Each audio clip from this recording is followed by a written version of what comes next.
Hello everyone, this is Dr. Richa.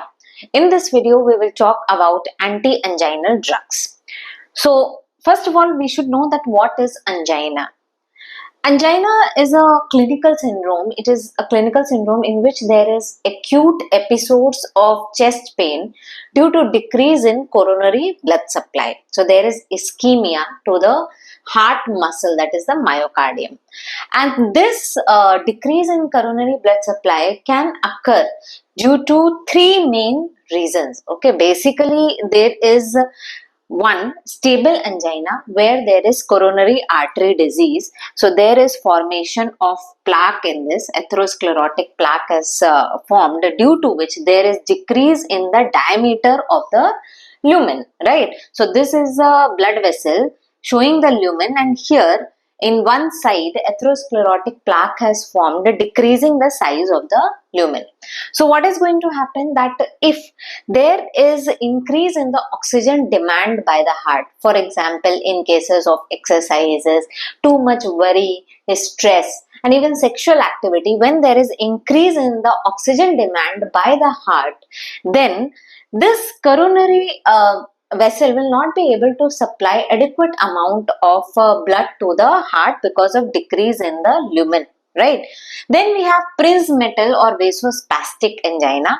In this, plaque has not formed, but there is vasoconstriction of the coronary vessels, right?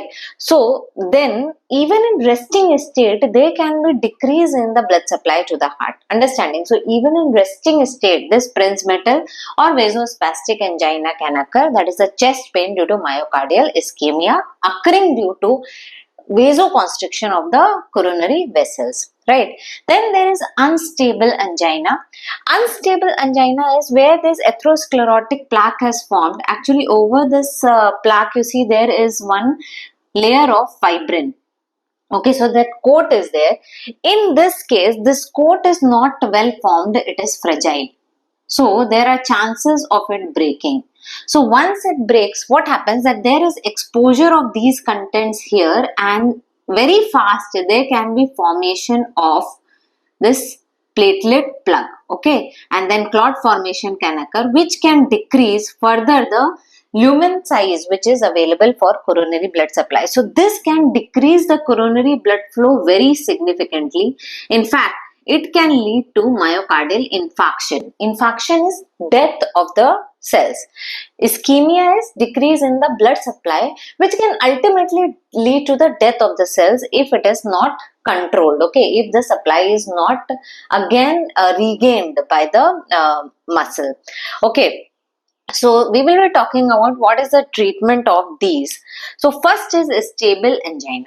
Stable angina, as I told you, that there is formation of the atherosclerotic plaque, and as the name stable suggests, that in different individuals, we will see that these anginal episodes, chest pain episodes, are occurring with similar kind of increase in the oxygen demand. For example, whenever the person exercises, there will be angina, or whenever the person is climbing stairs, same amount of the stairs, maybe 2 floors is climbing, so that much oxygen demand is not met. Okay, so that is leading to angina, right? Now, when we are talking about anti-anginal drugs, we have two purposes of the drugs. One is to abort the attack of angina. Abort the attack. That means immediately when there is decrease in the coronary blood flow, we should restore the coronary blood flow. And then there is prophylaxis. Prophylaxis is, that means the anginal episode should not occur often, right? You have to give some drugs so as to decrease the frequency of these anginal episodes. Okay, so first is abort immediately. There should be increase in the coronary blood flow. Okay, so we will talk about a stable angina. So stable angina, how we will abort the attack, that is by sublingual nitroglycerin. Sublingual nitroglycerin tablets are there. These are not taken orally. Okay, they are not ingested because immediately they are metabolized. They actually pass through the liver and hardly anything is available for the body to use. Okay, so there is metabolism. So instead of that, sublingual nitroglycerin is used, and this is used every 5 minutes for 3 times. Okay, so there will be some people in whom in only one usage will give benefit, but every 5 minutes, if the angina is not responding, then it has to be taken 3 times, and still if the pain persists, then they have to visit the hospital. Okay, so that means that despite taking 3 times the sublingual nitroglycerin, the pain has not subsided. So this nitroglycerin, how does it act? We have seen the mechanism of action of nitrates in detail in the video on nitrates, right? That you can refer. In brief, I will tell you what is happening. See, in angina, there is a balance between the oxygen demand and oxygen supply. Oxygen demand, that is happening due to the work of the heart, and oxygen supply is by the coronary blood flow. So this oxygen demand in turn depends on 3 factors. And what are these 3 factors? There is heart rate, there is increase in the contractility. When heart rate increases, demand is going to increase. When myocardial contractility increases, then also the oxygen demand is going to increase. And then there is preload. Preload, or we can say wall tension. Okay, so it's like lifting a particular weight. If preload is more, the amount of blood which is going to the heart is more, so the heart has to lift that much weight and push it outside, isn't it? So that is the wall tension. If that increases, then also oxygen demand is increasing. So whenever there is anginal episodes, we work with either the oxygen demand or the oxygen supply. That means we decrease the oxygen demand or increase the oxygen supply. So these nitrates actually act both ways. What they do, these nitrates are basically venodilators. Venodilators, that is, mainly they dilate the veins, and when there is vein dilation, that means now the blood is going to go into the lower part of the body, right? So that veins are known as the capacitance vessels. That means they can accommodate more blood. Okay, so that means there will be decrease in the venous return to the heart. Venodilation will decrease the venous return to the heart, and that is going to decrease the preload. So that is going to decrease the oxygen demand. So that is the main action of this nitroglycerin, that is venodilation and decreasing the oxygen demand by decreasing the venous return. Other action is redistribution of coronary blood flow. Okay, redistribution. So what is happening, if this is the heart, on the heart, over it, on the surface of the heart, we have the coronary blood vessels, that is the epicardial coronary blood vessels, that is the big size of blood vessels, and then they penetrate into the wall of the heart. Okay, so their muscle is there, then they divide and they penetrate this muscle of the heart. Now nitroglycerin, they cause the vasodilation of these big vessels, the epicardial vessels. So what happens, that wherever there is ischemia, there is decrease in the blood flow, and ischemia causes release of certain chemicals. What are these? There is release of the hydrogen, potassium, ADP. All these accumulate in the region of ischemia, right? That is the normal basis of regulation of blood flow in physiology. Wherever there is ischemia, there is decrease in the blood flow, or there is increased demand, the body is metabolizing, the tissues are metabolizing more, these chemicals are accumulating, and this leads to vasodilation in that particular area, local regulation of blood flow. Now nitrates are causing these big vessel dilation, and automatically, because of ischemia, locally wherever ischemia is there, there is vasodilation. So that means that, okay, vasodilation by nitrates is occurring both vessels, but because locally these vessels are dilated, there will be redistribution of blood flow to these epicardial coronary vessels and then to these smaller vessels where ischemia is occurring. Understanding? So that is known as redistribution of the blood flow. That is the mechanism of action of nitrates. Okay. Now what is the side effect of this nitrates? Very important side effect is hypotension. hypotension. Okay, so while taking this drug, the person should sit down, because anyways gravity promotes the blood to be in the lower limbs and the abdomen. So the person should sit down, and if hypotension is occurring, actually the person should lie down and put his legs little bit above, raised it should be. Okay, so that is about the nitroglycerin. Now, once these episodes are gone, obviously the person should visit the doctor. If he has already visited the doctor has prescribed the regimen. He should take this prophylaxis drugs regularly. So, what is the prophylactic drugs? First line prophylactic drugs is beta blockers. Beta blockers. Okay. So these beta blockers reduce the frequency of the anginal episodes. Abort the attack by nitroglycerin, prophylaxis by beta blockers. Okay, so how do these beta blockers act? They basically reduce the oxygen demand on a regular basis. Okay, and this beta blockers, now you should know that where this beta receptors are present, because these beta blockers are going to block that receptors. This beta blockers, especially this beta receptors are present, beta 1 receptors in the heart, in the SA node, in the AV node, okay, and they also are present on the ventricles. So they are responsible for the increase in the heart rate, increase in the conductivity, and also increase in the contractility. Whenever there is sympathetic stimulation, all this will be increased: heart rate, contractility, conductivity. So if we block these receptors, then what is going to happen? There will be decrease in the heart rate, decrease in conductivity, and decrease in contractility. And now you see oxygen demand, what we have seen, that oxygen demand is due to three factors: heart rate, contractility, and preload. So we are decreasing these first two factors by the beta blockers so as to decrease the oxygen demand. Okay, nitrates was decreasing this preload, beta blockers is acting here, decreasing heart rate and contractility. Fine. So that is the first line prophylactic drugs.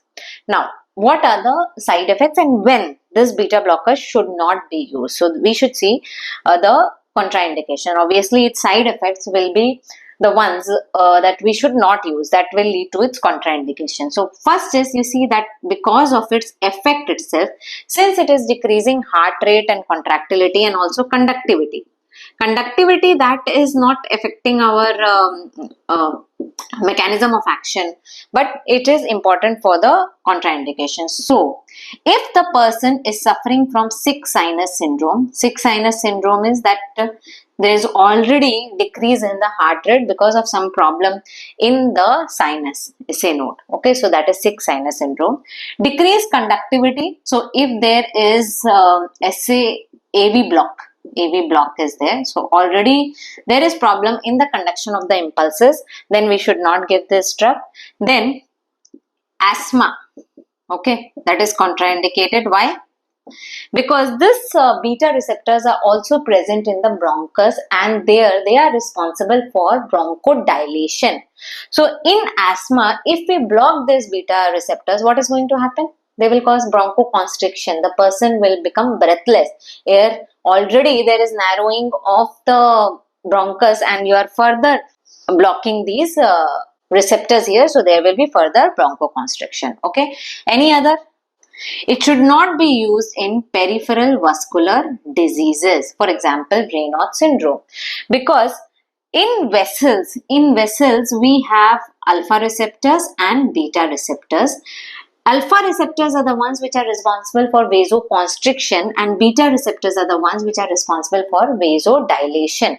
Okay, so you are blocking beta receptors. Now alpha receptors become predominant, and main effect which we get in the vessels is vasoconstriction. And in peripheral vascular diseases, we don't want that, because already there is decrease in the blood supply, so we don't want unnecessary vasoconstriction. So in peripheral vascular diseases also we should not give this beta blockers, right?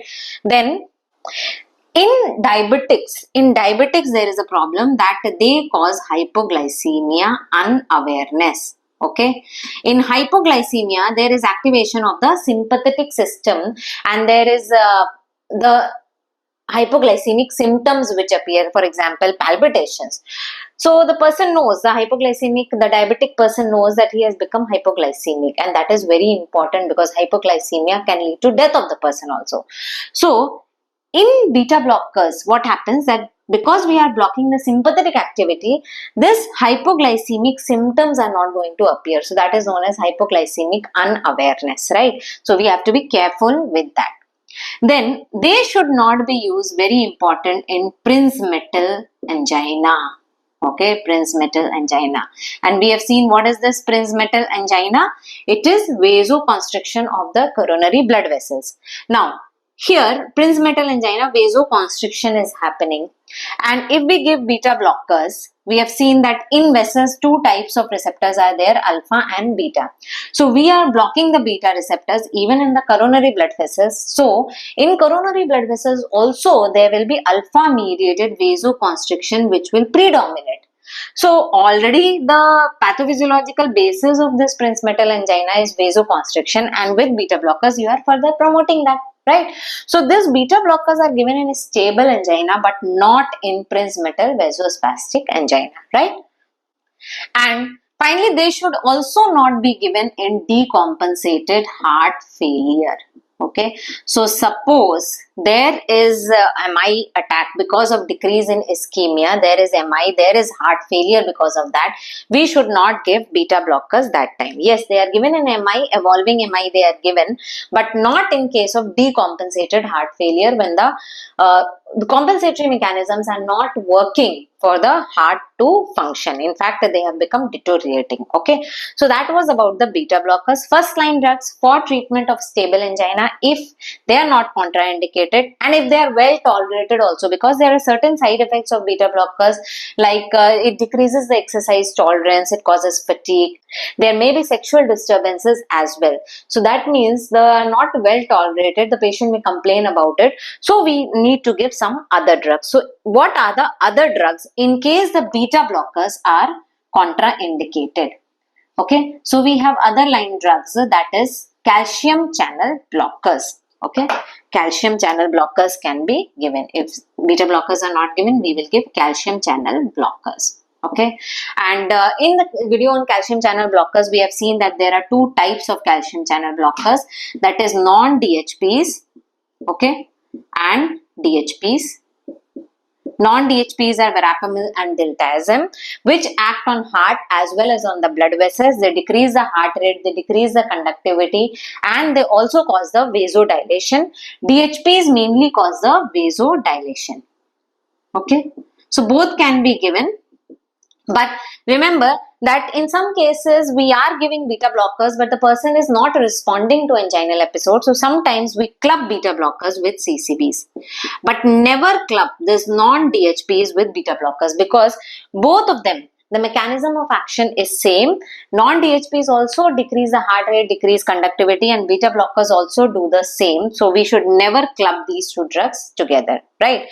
But these DHPs, especially the slow and long acting ones, can be clubbed with the beta blockers. In fact, they are clubbed with the beta blockers if the person is not responding only to beta blockers. Okay, so they can be given when beta blockers are not well tolerated or are contraindicated.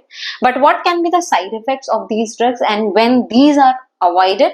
So CCBs can be given in peripheral vascular disease, in asthma they can be given. One side effect is hypotension, okay, hypotension, and they should not be given in case post-MI. Post-MI they should not be given. Why? Because they have been shown to increase the mortality. In fact, this vasodilation actually causes reflex tachycardia. Reflex tachycardia, because vasodilation means now there is decrease in the total peripheral resistance. Vasodilation will decrease the resistance to the blood flow, and because of this there is decrease in the blood pressure. Okay, now body responds to correct this blood pressure by increasing the heart rate. So that is reflex tachycardia, right? And tachycardia is what? Increase in the heart rate, and I told you that oxygen demand can increase. So post MI we should never give CCBs, And sometimes we have to monitor also the dose and all, because if reflex tachycardia occurs, then paradoxically it can increase the oxygen demand. Okay, so that was the CCBs. Then suppose if CCBs also are contraindicated, then what is the other drug which can give? We can give long acting nitrates. Long acting nitrates. Okay. So this, I told you that the sublingual nitrates we are giving to terminate the attack, to abort the attack of angina. But if we are not able to give beta blockers and CCB, then long acting nitrates can also be given. That means they will act for little longer duration. And these nitrates actually, again, they are not given orally. So instead of that, transdermal patch is given. Okay. But remember, with nitrates, very important thing is tolerance. Okay. So there should always be a 8 to 12 hours nitrate free period. Tolerance means that after some time the person will stop responding to the nitrates, right? So we have to make sure that in a day there should be a time approximately 8 to 12 hour period where these nitrates are not acting, so that tolerance weans off and the person again starts responding to these drugs. Right. Now, this anginal episodes can be actually, depending on the person, they can be vary. The different stressors can be there. For example, I told you that a very common exercise stress. Okay. So, when these are happening, yes, nitrates can be taken during the day. Exercise means any increase in work capacity. It need not be actually exercise. A person climbing stairs also is a kind of exercise. Okay. So increased work by the person. The other is nocturnal angina. Nocturnal angina occurs when the person is in supine position. Okay. Supine position, that increases the venous return to the heart. And this venous return is increasing the preload to the heart.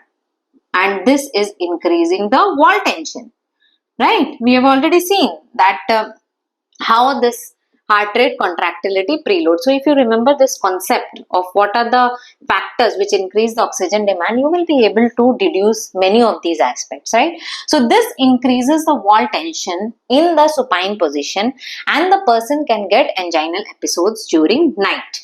Right. So that means in such kind of people, nitrates have to be given in the night and not during the day. During the day, we should avoid. Why? Because we have to keep that 8 to 12 hour period without the nitrates acting. Otherwise, the tolerance is going to develop. Right. And what are the conditions in which these nitrates should be avoided? They should never be combined with phosphodiesterase 5 inhibitors.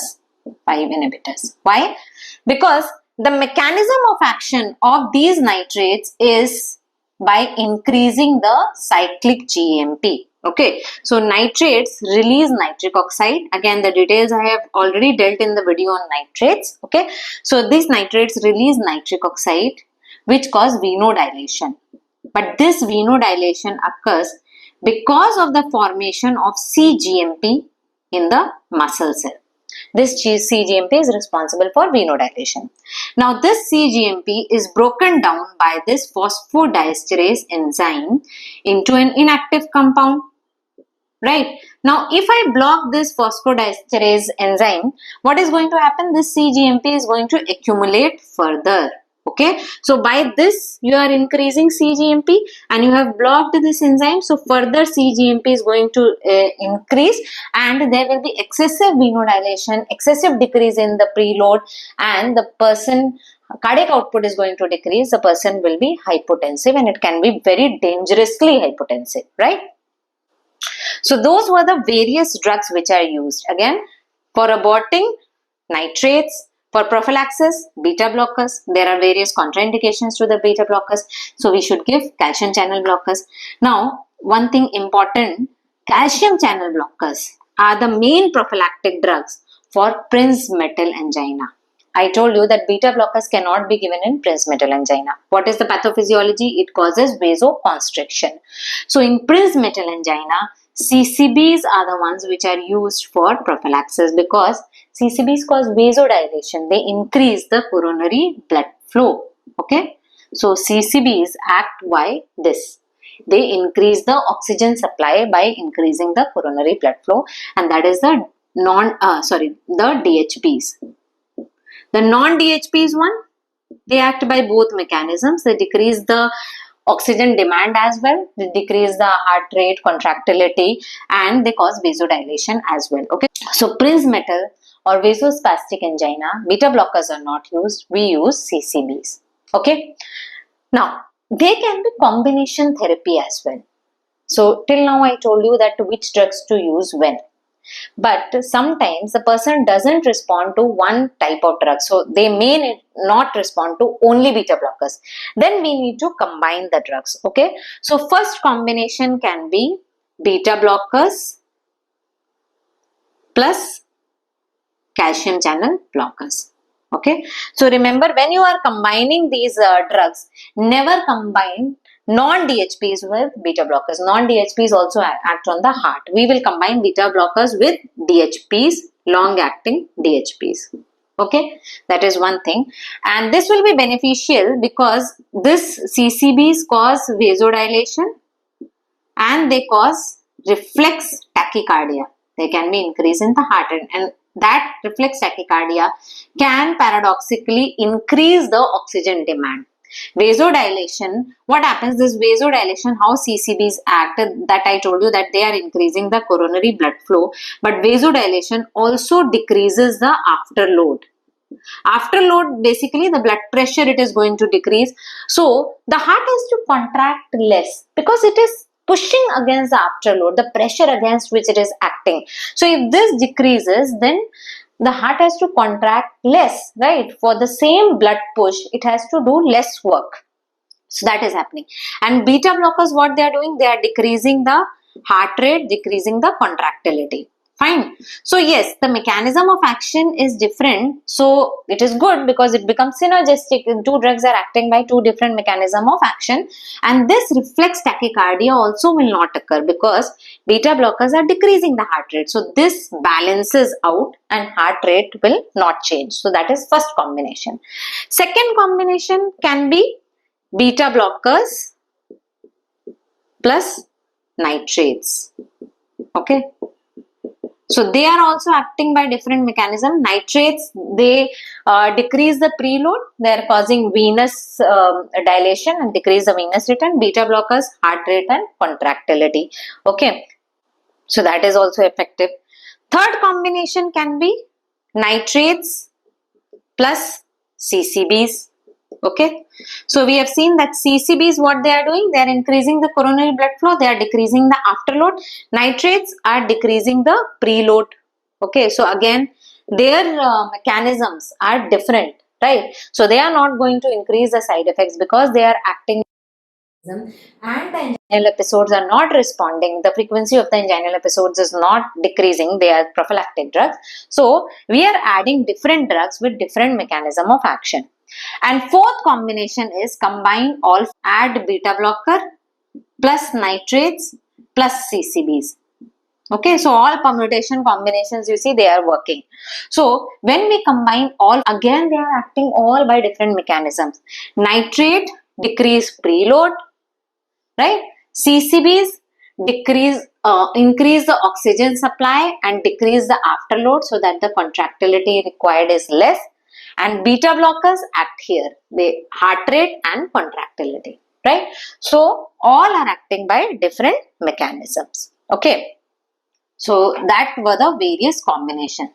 Now even sometimes, even the person may not respond to any of these. Even the combination, all three, when combined beta blockers, nitrates and CCBs, even then the person may not respond. Then we have to use second line drugs. Okay. And these are ranolazine. Ranolazine. Okay. So what happens, how this ranolazine acts? Ranolazine decreases sodium entry in ischemic heart. In ischemic heart. Actually, whenever there is ischemia, there is less function of the transporters. Ischemia means now ATP to that particular cell, ATP is synthesized less because oxygen supply is less. So there will be less function of the transporters. Okay, so normally like sodium potassium ATPase is there, right? So sodium potassium ATPase is throwing out sodium ions and bringing in potassium ions.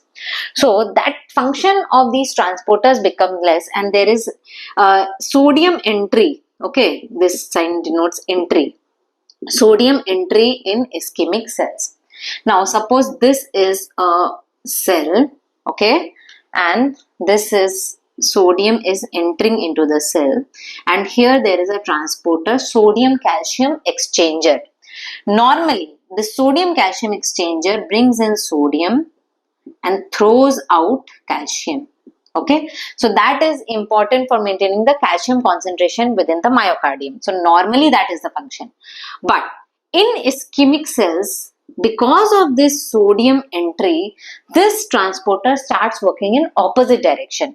So this sodium goes out and calcium starts coming in.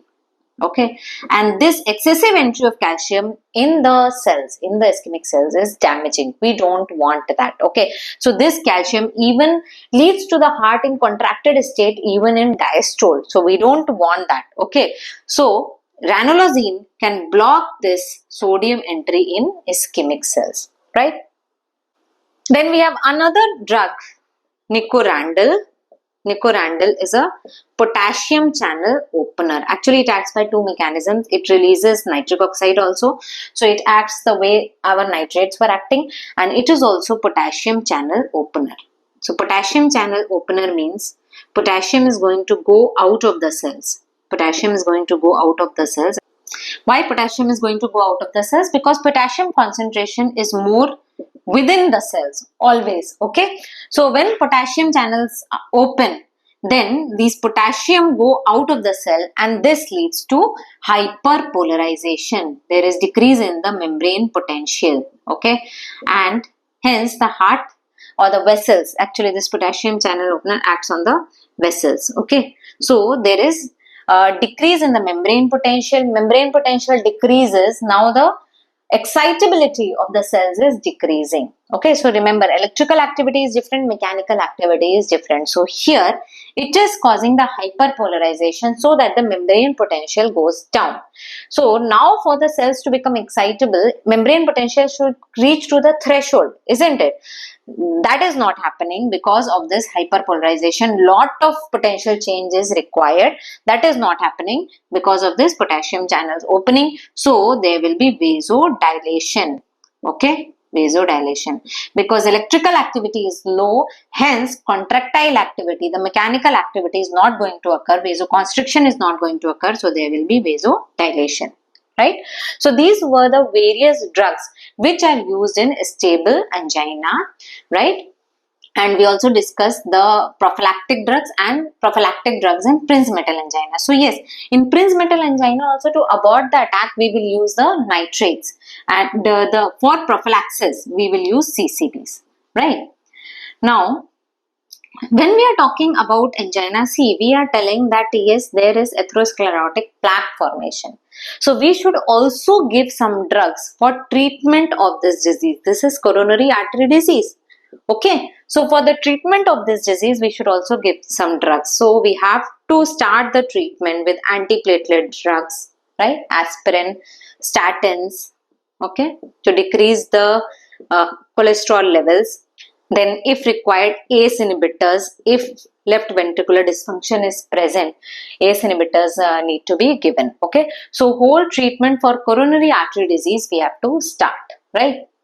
Now moving on to unstable angina. See, unstable angina, again, what is happening, that the clot, the fibrin layer which is there, it is fragile. Okay, so there can be formation of this thrombus within the vessels, and it can be dangerous because suddenly there will be occlusion of the blood vessel and it will be blocked, leading to myocardial infarction. Okay, so the person has to be hospitalized immediately. We have to see if the person is not responding to nitrates. The person will not know, right, what has happened. If the person is not responding to nitrates, the person has to be hospitalized and the treatment for the disease has to start. Even IV nitroglycerin has to be given. Okay, then we have to give the antiplatelet drugs, antithrombotic drugs. Basically, we are here preventing the MI. Whatever has happened, we are trying to rescue the myocardial muscle, and ultimately the target is reperfusion. Okay, so we have to think about what surgery needs to be done to increase the coronary blood supply. So this treatment has to be extensive and faster. So those were the various anti-anginal drugs. I hope I was able to clear some concepts. Thanks for watching the video. If you liked it, do press the like button, share the video with others, and don't forget to subscribe to the channel Physiology Open. Thank you.